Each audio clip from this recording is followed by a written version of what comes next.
네, 안녕하세요. 코인 투자하는 부동산 유튜버 성정길입니다. 오늘도 웅달님이랑 네, 또 수다떨로 나왔습니다. 사실 우리 좀 3월 중순쯤에 원래 만나기로 했었잖아요. 네. 근데 급하게 저희가 일정을 되게 많이 당겼죠. 네. 갑자기 뭐 급등하는 바람에 마켓 타이밍이 되게 빨라지는 것 같아서 네, 영상을 좀 빨리빨리 제작하고 소식을 전해드려야겠다. 네, 이런 생각이 들어서 좀 빠르게 예정보다 빠르게 촬영을 하게 됐습니다. 우리 저번 방송에서 1비트 클럽 만들어서 모으기 시작했잖아요. 맞아요. 네, 거기 한번 먼저 볼까요? 네. 고래동 공부라고 네이버에 검색하시면 될 것 같아요. 고래동 공부 이렇게 치시면 네, 저희 카페가 나옵니다. 카페로 들어가서 1비트 모으기 운동 네, 여기에 들어가시면 제가 방금 전에 올렸습니다. 1비트 인증합니다. 네, 요런 글로 네, 올렸습니다. 이건 사실 와이프 계좌인데 평당가는 뭐 그때부터 하신 분들은 대체로 한 7천만 원 정도의 매수를 하셨을 것 같아요. 네, 한 개. 와. 제가 모으는 과정도 제가 다 올렸거든요. 네. 벌써 25%예요. 그러게요. 그러니까 우리 저번에 방송했을 때만 네. 해도 네, 그때부터 사도 수익률이 네, 나쁘지 않은 거죠. 분할 매수 했거든요. 네. 한 방에 안 사도 수익률이 나쁘지 않은 거죠, 사실. 네, 네. 이렇게 해서 한 개를 네, 모았습니다. 네. 여러분들도 마켓 타이밍이 좀 빨라지고 있으니까 전에 계획했던 것보다 조금씩 더 빨리 모으는 것도 방법일 것 같아요. 저는 사실 네, 웅달님이 은인이라고 생각하고 있어요. 왜요? 네, 웅달님을 작년에 우리가 여름인가 가을인가 그쯤에 만났었죠. 맞아요. 네, 그때 만나서 웅달님하고 저 뭐 서로 이렇게 비트코인 투자하니까 네. 이야기를 나누다가 웅달님이 그러더라고요. 나는 그냥 오르든 떨어지든 어차피 비트코인 한두 개 차인데 그냥 사자 하는 마음으로 돈 생기면 그냥 다 사고 있다고 그 얘기를 듣고 제가 되게 좀 쇼크를 받았어요. 네.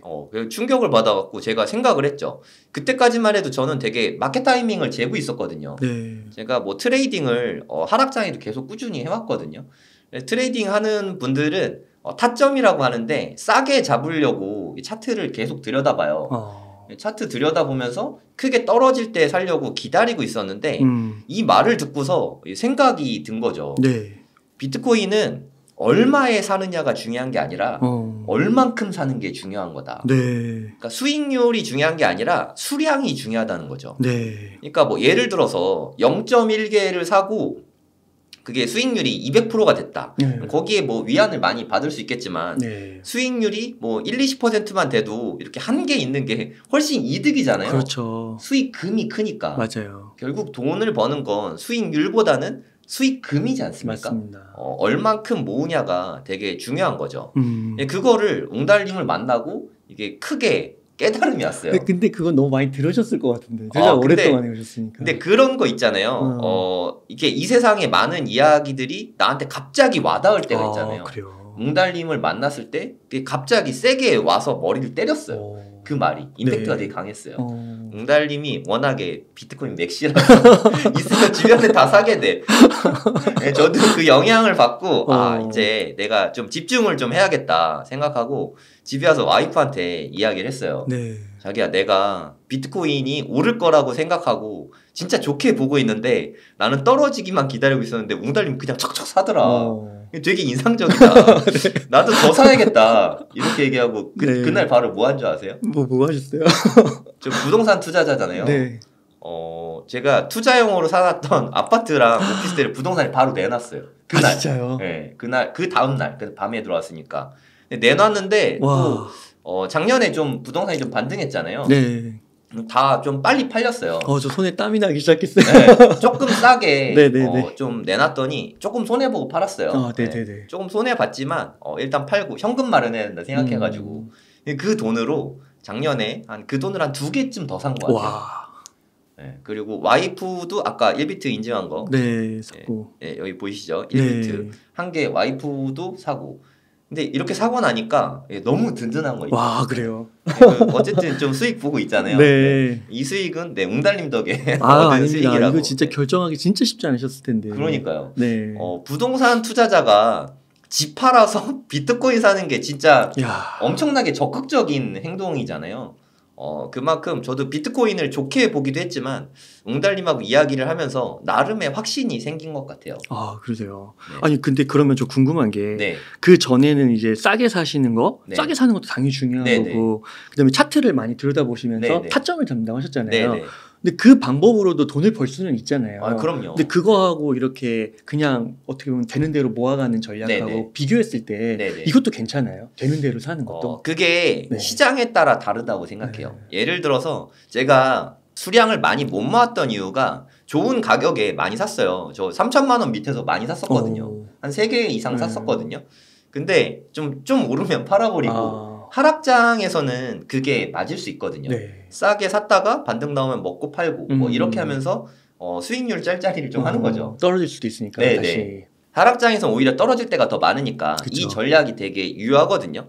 제가 웅달님하고 이야기하면서 뭘 느꼈냐면 반감기도 이제 얼마 안 남았고 좋은 이슈도 많으니까 하락보다는 상승할 가능성이 더 크다. 만약에 하락하면 내가 매수를 할 수 있지만 하락을 안 하고 가면 난 개수가 모자라다. 그렇죠. 그 생각이 들었어요. 그다음부터 과감하게 그때 좀 일부 그때 한 개인가 두 개인가 분할 매수했어요. 분할 매수하고 그다음에 오르면서 와이프 거 또 사고 이렇게 하고 있거든요. 와. 제가 아까 보니까 지금 뭐 한 5.4개 정도 모았더라고요. 네. 웅달님이 아니었으면 전 이거 반밖에 못 모았을 것 같아요. 아닙니다. 아, 진짜로 저는 이거 물론 저는 이제 계속 사는 위주로 네네. 오고 있지만 얘기를 해도 네. 저는 이게 제가 얘기하고 나서도 기분이 안 좋을 때도 많고 이게 별로 이렇게 실천을 안 하시는 분들이 거의 대다수인 것 같아요. 그렇죠. 근데 이렇게 하신 게 그리고 결과론적으로 잘 나와서 그렇지 이게 또 그 중간중간 또 힘든 시기가 있었으면 또 그런 생각도 들고요. 아무튼 대단하신 것 같습니다. 이게 다 그냥 대표님께서 잘하셔서 그러신 거예요. 저는 그렇습니다. 근데 이번 장은 이제까지 뭐 사이클이 있잖아요. 4년마다 비트코인 사이클이 있잖아요. 네. 근데 정말 신기한 거는 이제까지는 반감기 전에는 조정을 되게 많이 줬어요. 사실. 그래서 저는 마켓 타이밍을 계속 보고 있었거든요. 근데 어느 순간부터는 가격 조정을 잘 안 주더라고요. 조정에 두 가지가 있잖아요. 하나는 가격이 떨어지는 가격 조정이고 하나는 좀 횡보하면서 시간을 끄는 시간 조정 두 가지가 있는데 이번 마켓 시장 추이를 보면은 가격 조정이 잘 없어요. 대부분 시간 조정 좀 주다가 삐죽하고 속고 시간 조정 주다가 삐죽하고 속고 계속 그러거든요. 맞아요. 오늘 또 전고점 넘긴 거 아세요? 그것도 한 이틀 저희 횡보하다가 확 올라버리는 거잖아요. 계속 그런 패턴으로 좀 나타나고 있거든요. 64,000달러 넘었을 때 달러 기준으로는 신고가가 아니었지만 우리나라 그 원화 기준으로는 업비트 가격으로는 지금 한 8,900만 원 아까 넘었더라고요. 저번에 한 8,800만 원 넘었었고 그러니까 전고점을 원화 기준으로는 이미 넘긴 거죠. 맞아요. 이만큼 힘이 되게 좋은 것 같아요. 그리고 그 뉴스 찾아보면요. 미국만 제외하고 한 캐나다 포함해서 선진국 한 13 국가들도 다 전고점 넘었다고 그러더라고요. 그러니까 달러만 강세해서 달러만 강세인 것 같아요. 어떻게 보면 비트코인 전고를 넘긴 걸로 볼 수도 있을 것 같아요. 달러 강세를 조금 상쇄시키면. 그리고 술린 것 같아요. 그 시간 문제지 달러도 결국은 전고점 넘을 것 같아요. 저도 그렇게 생각합니다. 제가 아까 집을 팔아서 비트코인을 샀다 이런 말씀을 드렸잖아요. 부동산 투자자가 집 팔고 비트코인 사는 게 진짜 어려운 일이거든요. 근데 제가 그때 생각한 게 있어요. 저는 좀 편향이 되게 위험하다고 생각하거든요. 편향. 그러니까 좀 오류죠. 오류의 하나잖아요. 편향이. 그 편향은 언제 많이 일어나냐면 내가 이미 보유하고 있을 때 많이 일어난다고 생각해요. 그러니까 내가 이미 아파트를 갖고 있으니까 파는 게 되게 귀찮잖아요. 그리고 마이너스에서 파는 건 손절이니까 그쵸. 손실을 확정되는 거니까 고통을 느낀단 말이에요. 사람이. 근데 진짜 제로 베이스에서 투자는 생각하는 게 되게 중요한 것 같아요. 그냥 작년에 한 9월 달 시점으로 놓고 앞으로 비트코인이 1년 후에 상승할 그 양과 아파트가 1년 후에 상승할 그 상승분을 생각했을 때 뭐가 더 많이 오를까를 냉정하게 고민을 해봤거든요. 근데 아무리 생각해봐도 비트코인이 훨씬 낫더라고요. 그래서 저는 선택을 좀 쉽게 할 수 있었어요. 와, 과감하게 선택하셨는데. 그리고 뭐 저는 몇 년 동안 그래도 공부했던 데이터가 있고 비트코인을 좋게 보고 있었고 심지어 돈도 있었는데 매수를 안 하고 있었던 거거든요. 싸게 살려는 욕심에. 제가 지금 드리는 말씀을 듣고 많은 분들이 공감을 하실 거예요. 나 돈도 있고 비트코인 살 건데 떨어지기를 기다리고 있는 거죠. 네. 근데 이번 장에서는 가격은 좀 잘 안 떨어지는 것 같아요. 그렇죠? 맞죠. 지금 그러니까 이게 저는 뭐 앞으로도 두고 봐야 되겠지만 대세 상승장으로 들어간 게 아닌가. 그러면은 이제 이런 식의 패턴이 나타나니까 기울기가 어마어마하게 네네. 계속 올라가는 패턴이 나오는 네네. 거죠. 아무 이제 온체인 데이터나 뭐 과거에 있었던 그런 패턴 이런 거 아무 네네. 상관없이 맞아요. 다 깨고 그냥 올라가는 거죠. 네네. 과거 차트가 되게 중요하잖아요. 네, 음. 비트코인 뭐 지난 2022년, 21년 장이랑 17년, 18년 장 이거를 좀 잘 참고하는 게 사실 되게 중요한 건 맞는데 네. 그거랑 당연히 똑같이 되진 않잖아요. 그렇죠. 그러니까 저는 마켓 타이밍이 최소한 6개월 이상은 좀 빨라진 것 같아요. 네. 그래서 제가 좀 원래는 반감기까지 한 개 매수하려고 했던 거를 좀 많이 당겨서 3월 1일 날 매수를 완료한 이유가 거기에 있거든요. 웅달님도 많이 모으셨죠? 네, 저도 이제 그때 한 40일 전인가 그때부터 이제 그 비트 세이빙으로 네네. 적립식으로 하다가 그때 다음에 막 떨어질 때마다 계속 사고 그다음에 네. 너무 이제 오르니까 저는 네. 이거 그러니까 그 순간만 보면 불탁이죠. 네네. 그냥 이거는 좀 다르다 과거랑. 그래서 이제 막 사기 시작해서 저도 이제 1비트를 넘겼죠. 네네. 네.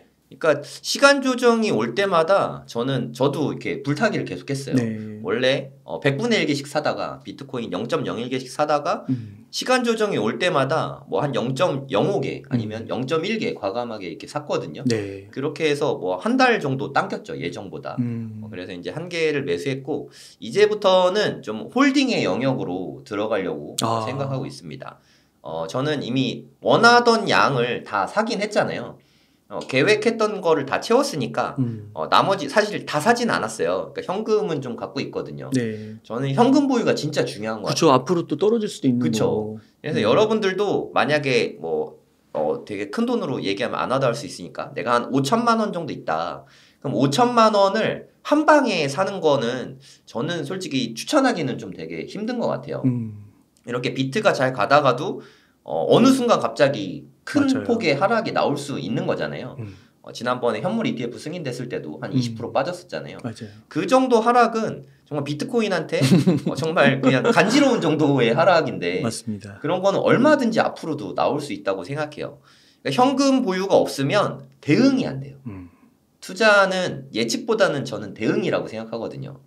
그래도 어느 정도 보유하고 있으니까 이미 샀으니까 올라가면 당연히 좋겠죠. 수익을 보니까. 근데 현금이 있으면 떨어져도 기쁜 마음이 들거든요.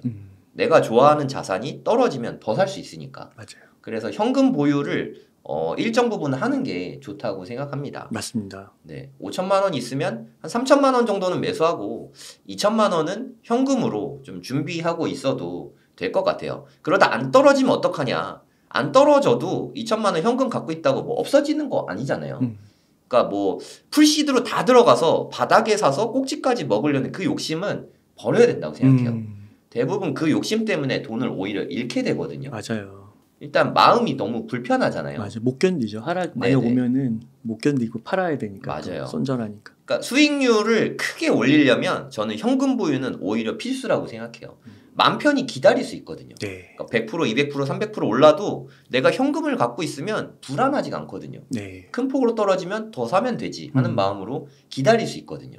투자가 진짜 기다림이 되게 중요한데 그 기다림은 저는 현금 보유에서 그 힘에서 나온다고 생각하거든요. 네. 그래야 투자를 해도 좀 너무 마음적으로 힘들지가 않습니다. 네. 또 우리가 살다 보면 돈 필요한 일이 많잖아요. 그럼요. 갑자기 큰 일이 닥칠 수도 있고 맞아요. 네, 그런 일들을 대비해서도 좀 현금은 갖고 있는 게 맞다고 생각해요.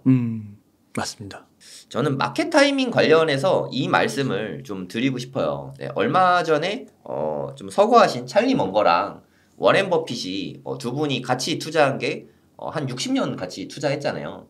초반에 같이 일하기 전에 워렌 버핏이 찰리 먼거를 만나기 전까지는 그 뭐 담배꽁초 투자 이야기 하세요.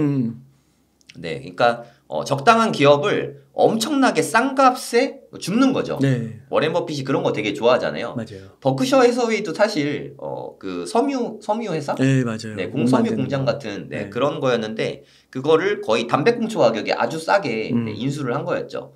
워렌 버핏은 그때까지만 해도 그런 투자만 하고 있었는데, 그러니까 마켓 타이밍을 재서 쌀 때를 기다렸다가 매수하는 그것만 했었는데, 찰리 먼거의 조언으로 그것보다는 적당히 좋은 기업을 아주 좋은 기업을 적당한 금액에 매수하는 걸 그때 가르쳐 줬다고 해요. 네. 그 다음부터는 좋은 기업을 찾는데 더 집중을 했다고 합니다. 저는 비트코인도 마찬가지라고 생각해요. 비트코인이 진짜 정말 너무 좋은 자산이 됐잖아요. 맞아요.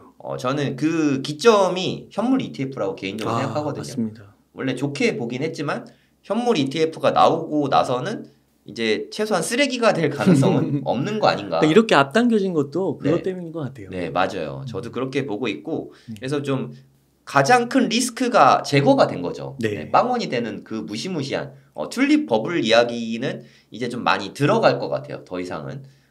그런 것처럼 비트코인 게 좋은 자산이니까 찰리 먼거 할아버지에 이제 돌아가셨지만 네. 그분의 말씀처럼 좋은 자산은 적당한 가격일 때 그냥 매수하는 게 맞지 않나, 저는 그렇게 생각이 듭니다. 그 찰리 먼거 얘기해 주시니까 네. 저도 그 워런 버핏이 그 찰리 먼거랑 그 주주총회 발언 이렇게 네네. 강연 같은 거 비슷하게 할 네네. 때 그 주식을 이제 언제 팔아야 되냐고 네네. 그리고 주식 투자 어떻게 되냐고 했을 때 좋은 기업을 영원히 보유하고 있어라. 네. 근데 요 말을 제가 사실 책에서 많이 읽고 네네. 인터뷰할 때도 많이 들었단 말이에요. 근데 저는 계속 질문이 있었어요. 음.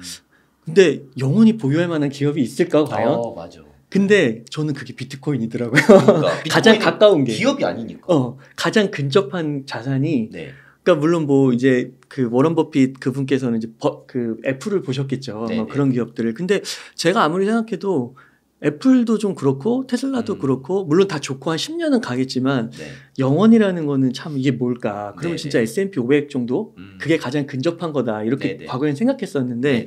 어느 순간 이제 비트코인을 좀 알게 되고 공부하면서 이제 그렇게 되는 거예요. 네네. 영원히 투자할 수 있는 게 어쩌면 비트코인일 수도 있겠다. 네네. 그러니까 이제 우상향이 확실하니까 이제 어떻게 보면 가격을 좀 잘 보지 않고 네네. 저도 만약 그 우상향 그런 게 아니었으면 중간에 팔고 또 많이 그렇게 했을 것 같기도 하고요. 맞아요. 저도 적극적으로 동감합니다. 네. 저도 한 20년 정도는 비트코인을 쭉 가져갈 생각이거든요. 전량을 다 가져가기는 좀 부담되니까 한 반 이상은 일단 가져가 볼 생각이에요. 최소한 두세 개 정도는 20년 보유할 계획으로 저도 생각하고 있거든요. 저도 웅달님 말씀에 적극적으로 동의하는 게, 저는 주식 투자는 예전에 저 주식 공부한 지 되게 오래됐거든요. 2005년도부터 대학 동아리 시절부터 했거든요. 뭐 SMIC라고 서울대 투자연구회 거기 때부터 공부를 했었는데, 주식이 그때 얻은 결론은 너무 어렵다였어요. 너무 어렵다. 네. 아니 그 예전에 오스템 임플란트 사건 아시잖아요. 네. 그걸 어떻게 막아요? 못 먹죠. 네. 그거 우리가 투자자가 어떻게 알아? 그죠. 내부에서 누가 횡령을 하고 있는지, 거기에 뭐 구성원들이 어떤 비리를 저지를지 우리가 전혀 알 수가 없잖아요. 부동산이 낫죠. 네, 그런 차라리. 면에서는. 그러니까 저는 사람의 그런 역량이 좌우하는 거는 좀 위험하다고 생각해요. 네. 쉽게 말해서 버크셔 해서웨이도 갑자기 워렌 버핏이 이제 돌아가실 날 이렇게 많이 남진 않았잖아요. 갑자기 돌아가시면 그 주가가 어디로 갈지 누가 네, 알겠습니까? 맞아요. 네, 그리고 테슬라 같은 경우도 일론 머스크가 엄청 과로하고 있는데 갑자기 어느 날 뭐 이렇게 병을 얻는다던가 하면 엄청난 기업의 리스크잖아요. 맞아요. 일론 머스크가 없는 테슬라 좀 생각하기 어렵지 않아요? 하지만 비트코인은 뭐 누가 죽는다고 무슨 영향이 있을까요? 네, 맞아요. 네, 누가 뭐 죽건 누가 잘하건 못하건 그냥 그건 상품이잖아요. 네, 투자 자산일 뿐이고 가치 저장 수단일 뿐이니까 달러나 원화로 모으는 것보다 그 자산을 모은다고 했을 때 가장 쉽고 좋은 게 비트코인이라고 저는 생각합니다. 네. 그리고 비트코인 같은 경우는 그동안 이렇게 모아가기 되게 힘들었던 게 등락폭이 워낙에 크잖아요. 근데 앞으로는 등락폭은 좀 작아질 것 같아요. 네, 웅달님 어떻게 보세요? 네, 저도 동의합니다. 네, 네, 지금 너무 대기 수요가 많아서 네네. 그 이제 하락을 많이 바라시는 분들이 많은 것 같아요. 네네. 저희 컨텐츠 이렇게 올라가면은 언제 조정 오나요? 네네. 지금 사야 되나요? 되게 많이 물어보시잖아요. 근데 기다리는 조정은 오더라도 그렇게 많이 안 오더라. 네네. 제 짧은 소견으로는. 네네. 맞는 말씀인 것 같아요. 네. 그러니까 지난 주말에 어저께 그저께도 조금 소폭의 조정이 있었잖아요. 네. 64,000 갔던 게 6만 정도 갔으니까 네. 심하게 갑자기 꼬꾸라질 때는 58,000까지 떨어졌었거든요. 네. 그러니까 한 10% 정도 하락이 있었던 거죠, 사실. 그래요? 그거 네. 못 봤네. 58,000까지는요. 한 번에 이렇게 뚝 떨어졌었거든요. 그래요? 64,000 찍자마자 떨어졌어요. 아, 네. 저는 그때 뭐 선물로 좀 들어가서 그것도 수익이 쏠쏠하더라고요. 아. 갑자기 오르더라고요. 네. 방금 전에 64,000 뭐 한 400인가까지 네. 올라갔었거든요. 네, 지금은 또 모르겠는데 이런 추세로 가는 이유 자체가 웅달님이 말씀하신 것처럼 대기 수요가 너무 많아요. 그러니까 거기까지 빠지기를 기다리기 전에 들어올 사람이 너무 많은 거죠. 맞아요. 강남 부동산이 안 빠지는 이유랑 똑같은 것 같아요. 강남에 안 살고 싶은 사람이 별로 없잖아요. 맞아요. 대부분은 다 강남 살고 싶어 하니까 조금만 빠져도 들어올 대기 수요 자체가 사실 너무 많은 거죠. 비트코인도 마찬가지라고 생각합니다. 지금 제가 봤을 땐 개인들은 아직은 잠잠한 것 같아요. 근데 기관들은 제가 봤을 땐 포모가 온 것 같아요. 온 것 같아요. 네, 기관들이 포모가 온 것 같아서 개인 자금은 많이 들어오고 있지 않지만 기관 자금이 좀 많이 진짜 듬뿍듬뿍 들어오고 있는 것 같아요. 네. 오늘 밀어 올린 것도 뭐 후행으로 왜 올랐냐 이렇게 또 막 분석 나올 거 아니에요. 그럼 또 기관 자금이 어쩌고 저쩌고 막 이렇게 예약이 나올 것 같거든요. 네. 그러니까 조금이라도 조정 줄 때 분할로 계속해서 들어가는 게 방법이라고 생각합니다. 그리고 마켓 타이밍이 빨라지고 있으니까 기존에 생각했던 계획보다 조금 더 이르게 매수를 마치는 것도 저는 좋은 방법이라고 생각합니다. 네. 사실 제가 그 비트코인 매수를 좀 더 참고 기다리고 현금을 보유하고 있었던 이유 중에 하나가 저는 올해쯤에 경기 침체가 오지 않을까 그 생각을 좀 많이 했었거든요. 네. 마일드 리세션이라고 하죠. 네, 그거를 좀 기다리고 있었어요. 네. 그러니까 좀 엄청난 경제 위기 수준은 아니더라도 작은 경기 침체라도 좀 올 거라고 생각이 들었거든요. 네. 올해 미국 대선이 있잖아요. 네, 지금 뭐 아마도 바이든하고 트럼프가 나오게 될 것 같은데 네. 보통의 경우에 이 정도 경제 대호황이면 바이든이 당선이 되는 게 너무 당연한 걸로 갈 텐데 지금은 트럼프가 우세한 것 같아요. 근데 이런 상황에서 만약에 경기 침체가 왔다. 바이든이 당선될 수 있을까요? 못 되죠. 절대 안 되죠. 정말 절대. 그렇죠. 0%. 네, 그냥 가능성이 거의 없다는 걸 바이든이 누구보다 잘 알고 있을 것 같아요. 네. 그래서 몰래 돈을 좀 많이 풀고 있는 것 같은 느낌이 많이 듭니다. 그 자금이 비트코인 쪽으로 계속 좀 흘러드는 느낌이 좀 나는 것 같아요. 그래서 솔직히 제가 좀 틀렸죠. 경기 침체를 아니요, 또 예상하고 있었는데, 올 수도 있죠. 네, 그래서 현금은 좀 일부는 갖고 있어야 된다고 생각하고 경기 침체 대비를 좀 많이 하고 있었는데 이제는 그 가능성은 작년에 보던 제 뷰보다 좀 많이 희박해진 것 같아요. 경기 침체가 올 가능성은 좀 많이 줄어들었다. 근데 솔직히 경기 침체는 그럴 때 오지 않습니까? 모두가 다 방심하고 있을 때. 네. 그래서 올지도 모르니까 현금은 보유하고 있는 게 맞다고 생각합니다. 그래서 저도 비트코인에 굳이 그냥 있는 돈 다 끌어다가 다 들어가지 않고 현금을 좀 갖고 있거든요. 네. 그래야 좀 마음의 여유가 있으니까. 여러분들도 지금 뭐 충분히 매수 못해서 뭐 현금 갖고 있다면 냉정하게 생각을 해보세요. 아까 말씀드렸듯이 제로 베이스에서 편향되지 말고 제로 베이스에서 한번 냉정하게 분석을 하셨으면 좋겠습니다. 나는 현금 비중을 얼마큼 가져갈지, 나는 비트코인을 얼마큼 더 살지, 이걸 냉정하게 분석을 한 다음에 뭐 분할 매수로 접근해서 매수를 저는 지금은 좀 3월 내로 마치는 게 좋지 않을까. 3월 내로. 네, 그렇게 생각하고 있어요. 네. 네. 일단은 4월 말까지 하면은 정고점을 넘길 수도 있을 것 같아요. 솔직히 저는 반감기 전에 정고점 넘기는 거는 시나리오에 솔직히 없었거든요. 이렇게 빠를 거는 상상도 못했어요. 네. 근데 지금 추세로 가면 반감기 전에 정고점 넘겨도 하나도 이상하지 않거든요. 네. 3월 다음 주에 넘겨도 하나도 이상하지가 않아요. 네. 정고점까지 이제 10%도 안 남았거든요. 그렇죠. 네, 이게 진짜 몇 퍼센트 안 남아서 정고점 넘기기 전에는 매수를 마치는 게 여러모로 좋을 것 같다고 생각하고 있습니다. 맞습니다. 그럼 제가 2부 타임으로 앞으로 그러면 투자 전략은 어떻게 세우는 게 좋을지에 대해서 제가 좀 말씀을 좀 드려보려고 합니다. 저는 비트코인이라는 되게 좋은 자산이 있잖아요. 네. 아무리 좋은 자산에 투자를 해도 돈 버는 거는 저는 별개의 영역이라고 생각해요. 결국에 돈을 벌게 만들어주는 거는 저는 투자 원칙이라고 생각합니다. 네. 그 어떤 좋은 상품을 가져다 줘도 투자 원칙을 지키지 않으면 큰 돈을 벌 수 없다고 생각해요.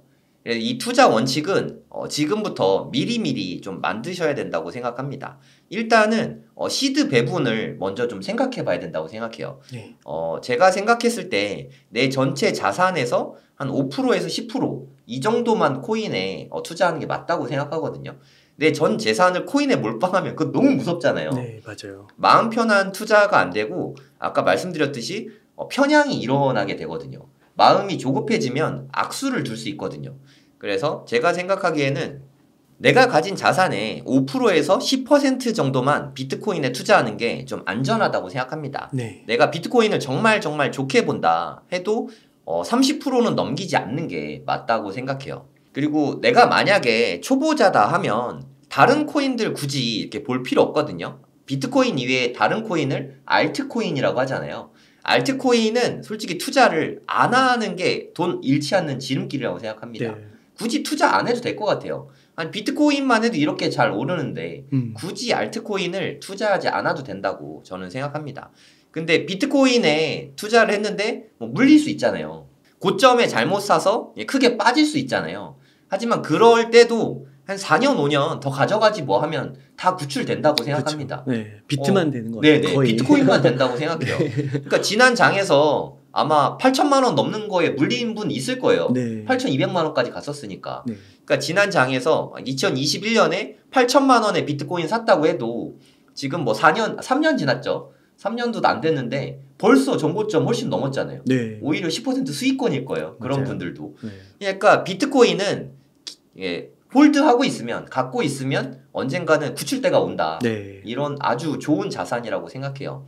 그래서 굳이 알트코인에 투자할 필요는 저는 없다고 생각하는데, 하지만 아직 비트코인을 못 사신 분이나 그러니까 자금이 적어서 비트코인으로 벌어봤자 얼마나 벌어 뭐 이런 생각이 드실 분들은 아마도 자연스럽게 알트코인에 관심을 가질 수밖에 없을 것 같아요. 근데 알트코인에 투자할 때는 반드시 투자 원칙이 더 많이 필요하다고 생각합니다. 네. 일단 좋은 알트를 잘 찾아야 되고 마켓 타이밍도 사실 되게 중요하다고 생각하거든요. 그럼 제가 지금부터 좋은 알트 찾는 법과 알트는 언제 사는 게 좋은지 그런 부분에 대해서 네. 제가 상세하게 좀 말씀을 드릴게요. 네. 일단 가장 중요한 게 저는 시드 배분이라고 생각하거든요. 네, 일단은 냉정하게 시드 배분을 좀 철저하게 해놔야 된다고 생각해요. 네. 내가 만약에 1,000만 원을 투자하겠다. 초보자 같은 경우는 빵빵100이라고 하죠.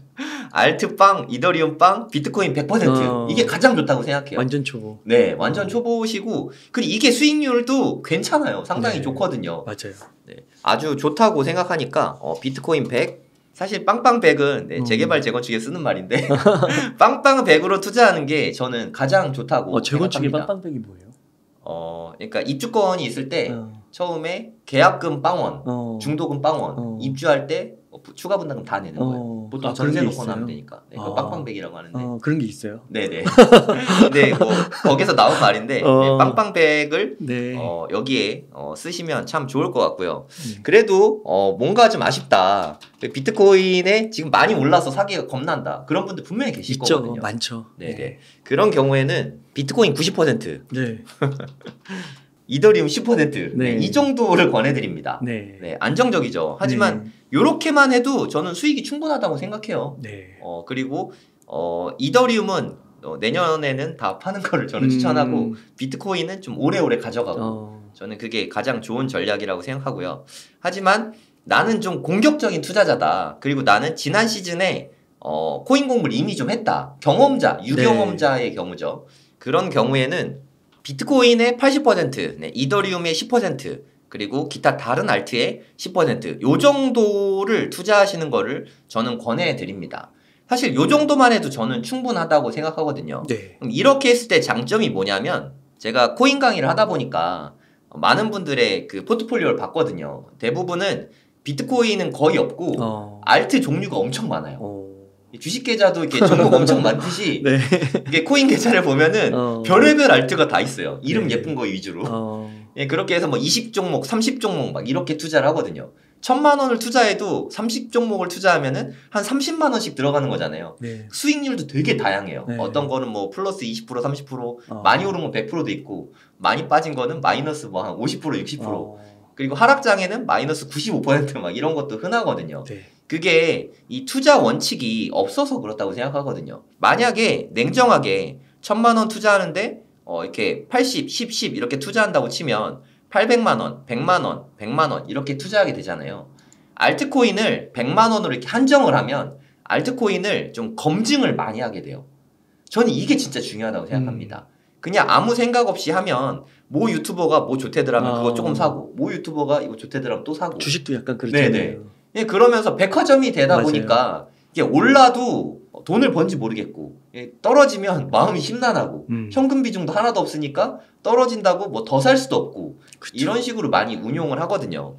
내가 이렇게 하더라도 현금 비중은 늘 갖고 있어야 된다고 생각해요. 네. 그러니까 만약에 실제로 1,000만 원을 투자하면 적어도 한 200만 원 정도는 현금 비중을 갖고 가는 게 저는 맞다고 생각합니다. 혹시나 또 큰 폭으로 하락하면 그때 비트코인 좀 더 사면 되잖아요. 그러니까 알트코인은 100만 원 투자하는데 뭐 분산을 많이 할 수 없잖아요. 저는 똘똘한 알트를 좀 잘 골라서 한두 종목만 투자하는 게 맞다고 생각합니다. 일단 이 시드 배분을 좀 잘 지키는 게 되게 중요하다고 생각해요. 네, 그러면 비트코인은 언제 사고 이더리움은 언제 사고 알트코인은 언제 사면 되냐, 이게 저는 되게 궁금할 거라고 생각합니다. 일단 아직은 달러화 기준으로는 비트코인 정고점을 넘기지 않았잖아요. 그러니까 지금은 저는 비트코인만 살 때라고 생각해요. 네. 그러니까 웬만한 알트 그리고 이더리움 아마 비트코인보다 더 상승률이 좋은 코인이 별로 안 보일 거라고 생각해요. 네. 그러니까 지금은 살 거면 비트코인만 사는 게 맞다고 생각합니다. 그래서 이거를 일단 제일 먼저 채우는 거죠. 네. 비트코인을 먼저 채우고 정고점이 돌파하고 나면 그 다음은 뭘 것 같아요? 그다음 이더리움. 아마도 이더리움이 되겠죠. 아 그러면 진짜 네. 비트코인 정고점 돌파 달러 기준으로 얼마 남지 않았으니까 네네. 아까 말씀해주신 대로 3월 네네. 안에 가능하면 네, 채워야 그게 되는 다 같이 맥락이 있는 거예요. 네네. 거군요. 아. 그러니까 만약에 정고점 돌파할 것 같다 하면은 일단 좀 다 사도 된다고 생각합니다. 물론 정고점 찍고 떨어질 수도 있는데 그거는 신의 영역이니까 네, 그거는 좀 냅두고 어차피 올라갈 거라고 생각하거든요. 네. 그것까지 생각하면 너무 머리가 복잡해져요. 맞아요. 그러니까 좀 데이터를 좀 단순화해 두는 게 중요하다고 생각합니다. 제 생각에 비트코인 정고점 돌파가 지금 마켓 타이밍 보면 반감기 전에도 이루어질 가능성이 높다고 생각하거든요. 그래서 3월 중에는 비트코인을 본인이 원하는 수량을 좀 충분히 보유하는 게 좋다고 생각하고, 이더리움이 또 현물 ETF 이슈가 있잖아요. 맞아요. 그게 대략 한 5월 정도인데 솔직히 전 잘 모르겠어요. 반반입니다. 이더리움 ETF가 뭐 승인될지 안 될지 저는 잘 모르겠어요. 전 뭐 전문가가 아니니까.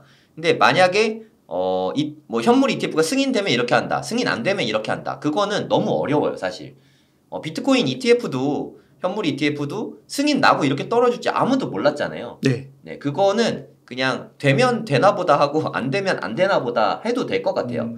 하지만 비트코인이 정고점 돌파하고 나면 분명히 알트에 힘을 실어줄 거라고 생각하고, 알트의 대장은 누가 뭐래도 이더리움이잖아요. 그렇죠. 그 다음은 아마 이더리움의 강세가 나올 거라고 생각해요. 그럼 여기에서 또 이렇게 생각하시는 분이 있을 거예요.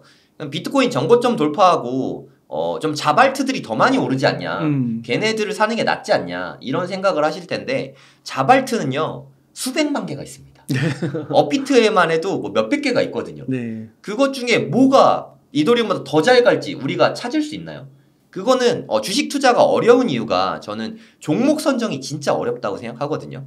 엔비디아가 이렇게 잘 갈 거라고 많은 이들이 예측은 못했을 것 같아요. 그럼요. 네. 구글보다 엔비디아가 더 올라갈지 그걸 뭐 누가 예측했겠어요. 600불에서 파신 분들도 많아요. 네, 엔비디아. 그러니까요. 네. 그러니까 그거를 예측하는 게, 종목 찾는 게 저는 가장 난이도가 높다고 생각하거든요. 네. 근데 하물며 저는 뭐 죄송한 말씀입니다만 저는 기본적으로 알트는 쓰레기다라는 기본 전제를 깔고 있거든요. 네. 알트는 진짜 보수적으로 접근해야 된다고 생각하거든요. 네. 그래서 이더리움보다 더 힘 좋은 알트를 찾는 거는 저는 현실적으로 매우 난이도가 높다고 생각해요. 잃을 가능성이 높으니까 안전하게 비트 정고점 돌파하면 이더리움을 원하는 수량까지 모아가는 게 맞다고 생각합니다. 오, 그렇군요.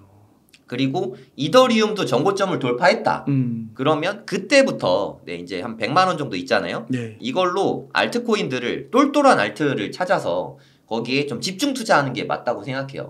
우리는 개미잖아요. 자금이 뭐 이렇게 무한정 많지가 않잖아요.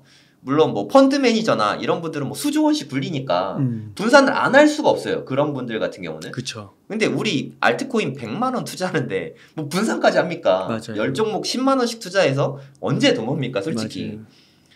100배가 올라도 1000만 원인데 부자가 되는 건 아니잖아요. 그래서 저는 좀 집중 투자가 필요하다고 생각해요. 그러니까 알트를 한두 종목만 좀 골라서 진짜 슈퍼스타급의 아주 좋은 알트를 골라서 거기에만 좀 집중 투자하는 게 맞다고 생각합니다.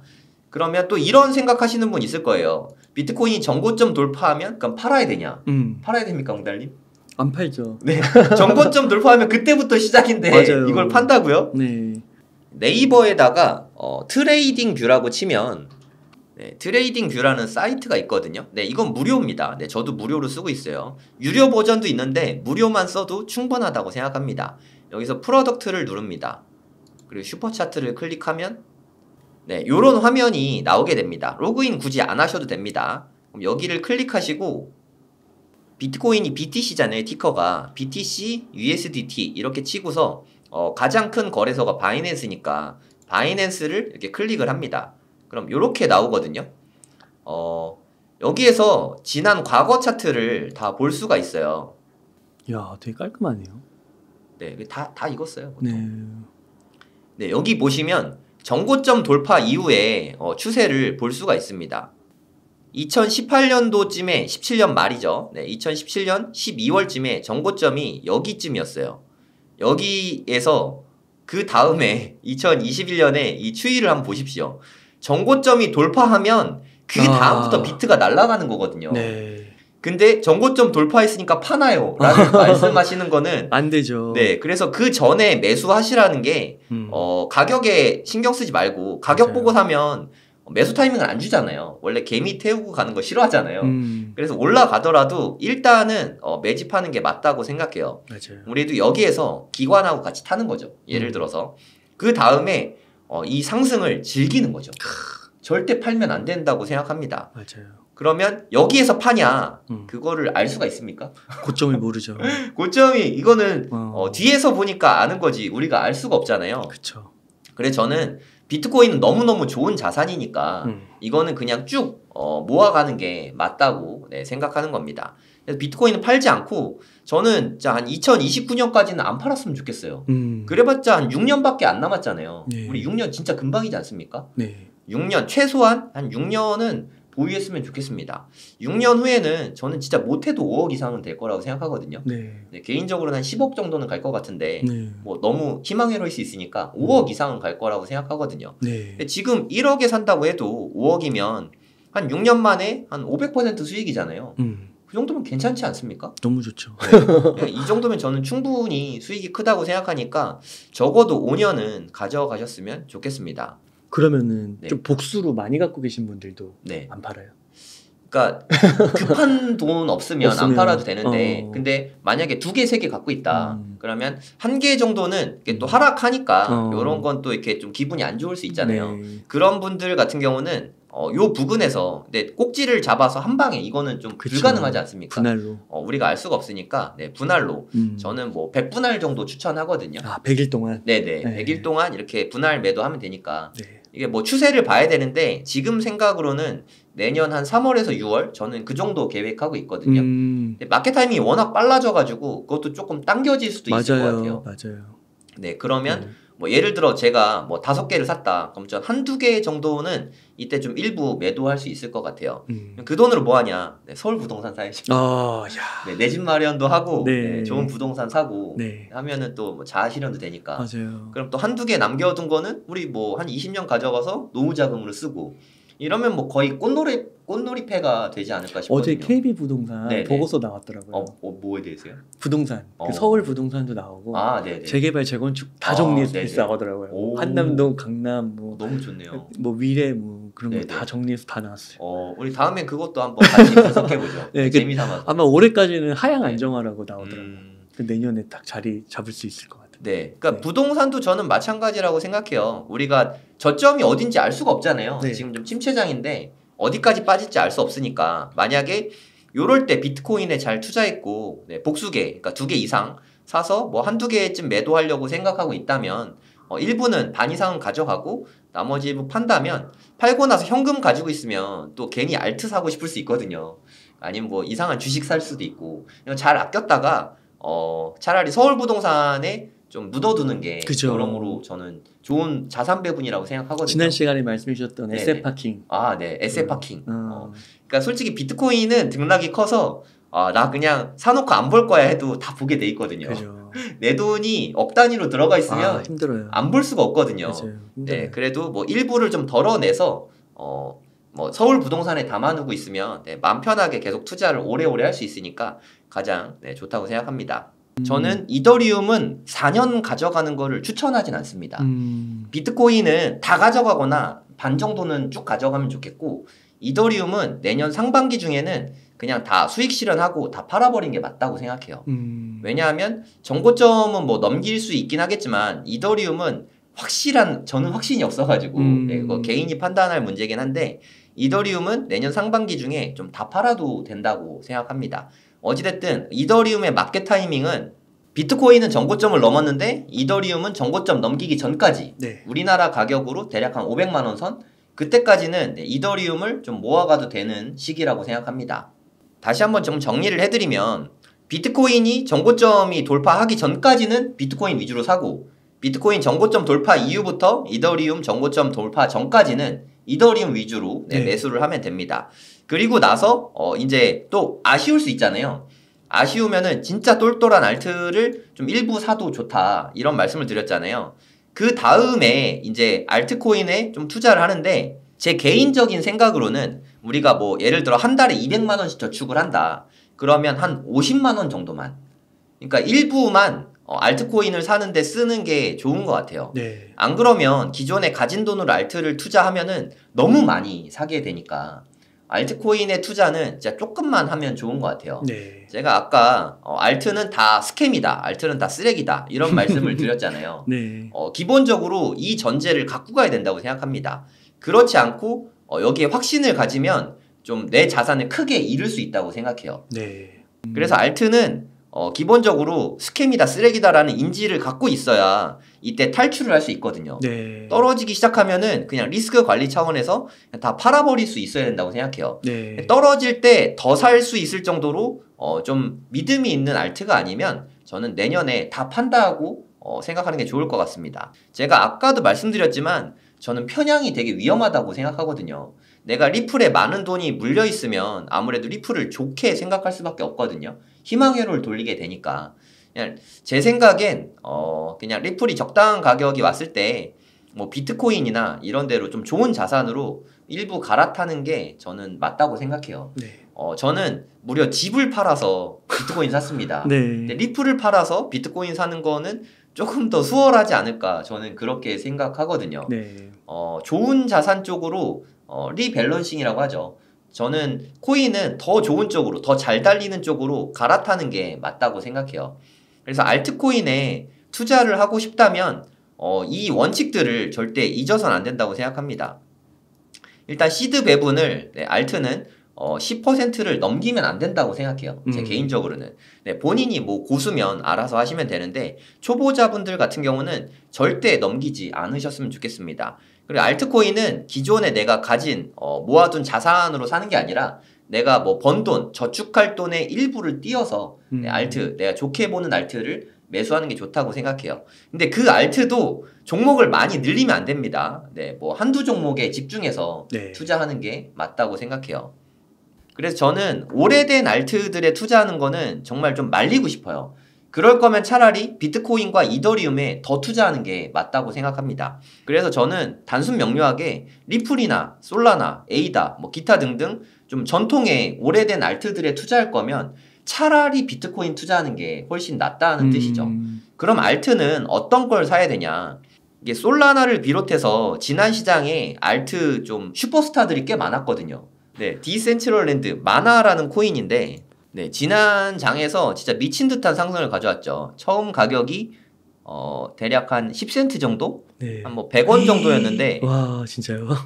고점이 한 6,000원 정도 됐잖아요. 한 60배 이상 오른 겁니다. 솔라나도 마찬가지고 이게 공통점이 신생 코인이라는 공통점이 있어요. 그러니까 신생코인은 워낙에 무게가 가볍잖아요. 물린 사람도 없고. 그쵸. 시체가 없다고 저는 표현하는데 네. 일단 위에가 상방이 완전히 열려 있어요. 완벽하게. 그래서 저는 똘똘한 알트 한두 개 정도를 그냥 요 정도 봤으면 좀 이제 빛을 보는 거죠. 아, 얘는 좀 가능성이 있겠는데 하고 미리미리 찾아놔야 된다고 생각해요. 걔네들을 좀 찾아놨다가 하락장이 오면 눌림목이라고 하죠. 상승장에 눌림목에 그 알트 한두 종목을 그동안 우리가 50만 원씩 모아놓은 돈으로 몰빵 투자를 하는 겁니다. 네. 몰빵 투자라고 해도 종목을 몰빵하라는 얘기지 시점을 몰빵하라는 얘기는 아니거든요. 한 종목, 두 종목에 집중 투자를 하되 분할로 매수를 하는 게 맞다고 생각해요. 애초에 봐서 신생 코인 중에 저는 한 탑 30위권 아니면은 탑 20위권에 진입하는 코인을 좀 유심히 지켜보는 게 좋다고 생각하거든요. 탑 20위, 30위가 뭐냐? 알트코인이 지난 장에서 한 200만 개 정도 있었거든요. 200만 개 종류가. 진짜요? 네, 개수가 아니라 종류가 200만 개였는데 네. 그게 지금 장에도 계속 상장되고 있어서 저는 대략 한 1000만 개 가까이 되지 않을까. 이제 이번 장에서 다 나오고 나면 1000만 개 중에서 누가 잘 갈지 솔직히 어떻게 압니까? 그러니까 쓰레기가 훨씬 더 많다는 얘기죠. 제 생각엔 적어도 30위권, 가급적이면 20위권 이내에 들어오는 똘똘한 알트. 그러니까 애기죠, 애기. 네. 생각해보세요. 응애 하자마자 아주 유수한 코인들을 다 제끼고 20위, 30위 안에 들어갔어요. 걔는 슈퍼스타죠. 네. 루키, 라이징 스타. 네. 이런 애들을 잘 봐놨다가 힘 좋은 코인이잖아요. 거기 한두 종목에 이렇게 좀 집중적으로 투자를 하는 거죠. 그러면 저는 잃을 가능성보다는 수익을 좀 많이 볼 가능성이 훨씬 크다고 생각합니다. 사는 시점은 다시 한번 말씀드리지만 초기 상장 시점이 아니라 잘 올라가서 힘 좋은 걸 확인한 다음에 비트가 하락하면 알트들은 더 많이 꼬꾸라지거든요. 이렇게 꼬꾸라졌을 때 집중해서 좀 매수를 해보는 거죠. 그리고 제일 중요한 건 알트는 반드시 엑시트를 꼭 하셔야 됩니다. 저는 보통 한 3개월, 4개월 정도 보고 한 500% 이상 수익이 올라가면은 분할해서 매도하고 이런 식으로 하거든요. 네. 좀 불안하시면 100%쯤 올랐을 때 반을 파는 거예요. 그거를 반절이라고 하는데 반만 익절하면 내 투자 원금은 다 회수한 거잖아요. 그렇죠. 100% 올랐을 때 반을 회수하면 그럼 나머지는 그냥 보너스잖아요. 그래서 끝까지 가는 걸 보다가 이제 이 정도면 됐다 할 때 분할 매도를 하는 거죠. 그리고 또 반이 익절한 거는 또 다른 더 똘똘한 알트로 또 갈아타고 계속 이렇게 하시면 알트로도 큰 돈을 벌 수 있다고 생각합니다. 네. 하지만 진짜 큰 돈은 비트코인과 이더리움이 진짜 큰 돈은 벌어준다고 생각해요. 네. 알트로 버는 돈은 솔직히 저는 보너스로 생각하시면 좋을 것 같아요. 우리가 어차피 돈을 계속 벌고 있을 테니까 번 돈의 일부를 투자하는 거니까 없어져도 그만은 아니지만 좀 지금은 되게 좋은 장이잖아요. 저는 이렇게 불장이 오는 게 4년에 한 번 있는 올림픽 같은 느낌이거든요. 4년 동안 열심히 공부해서 이 불장에서 수익을 누가 더 많이 가져가나, 물론 경쟁은 아닙니다만 수익을 얼마큼 많이 가져갈 수 있냐에 그런 자산 게임이라고 생각하거든요. 네. 알트코인은 누누이 말씀드리지만 아주 좋은 녀석만 투자하시기 바랍니다. 알트코인에 10종목 넘게 투자하고 있다 하시면 냉정하게 생각해서 힘 없는 코인들은 좀 이렇게 잡초를 제거해야죠. 잡초를 제거하고 거기에 있는 씨드를 꽃에 물을 줘야 됩니다. 더 좋은 알트로 계속 이렇게 옮겨 타면 좋을 것 같아요.